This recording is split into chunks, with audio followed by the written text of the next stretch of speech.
কি বলবো, 20 দিন ছুটি।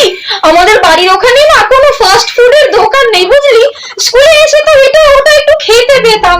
আর আমাদের পাড়াতে 20 দিন থাকা মানে আমার ফাস্ট ফুড খাওয়া সব বন্ধ।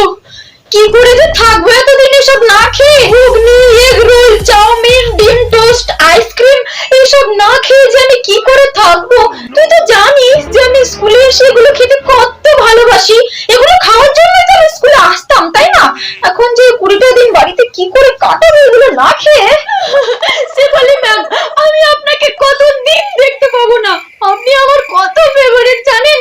আমি তো বাড়ি থেকে অত দূর জার্নি করে আসি শুধুমাত্র আপনার সাথে কথা বলবো বলে, আপনাকে একটু দেখবো বলে। ম্যাম, এতদিন আপনাকে না দেখে কি করে যে থাকবো আমি তো সেটাই বুঝতে পারছি না। সেটা ভেবে আমার কান্না পাচ্ছে।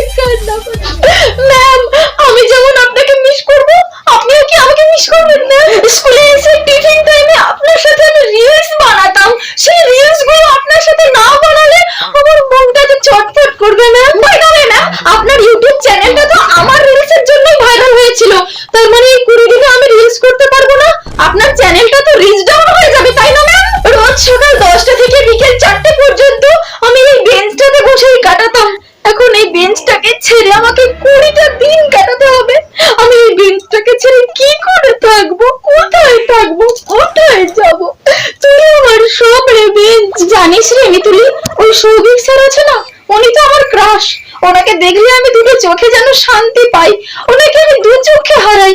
যেটুকু টাইম আমি স্কুলে থাকি শুধুমাত্র ওই স্যারকেই দেখতে চাই। স্যারকেই যেন শুধুমাত্র আমার দুটো চোখ খুঁজে বেড়াই। আর এখন তো 20 দিন স্কুল ছুটি দিয়ে দিল। স্যারও স্কুলে আসবে না আর আমিও স্কুলে আসবো না। আচ্ছা, যদি আমাদের জন্য স্কুলটা বন্ধ হতো আর স্যারেদের জন্য খোলা থাকতো, তাহলে সৌভিক স্যার আসতো আর আমি এসে স্যারকে দেখেই চলে যেতাম। সেটা আর হবে না। সৌভিক স্যারকে এতদিন না দেখে যাবি কি করে থাকবো মিতুলি?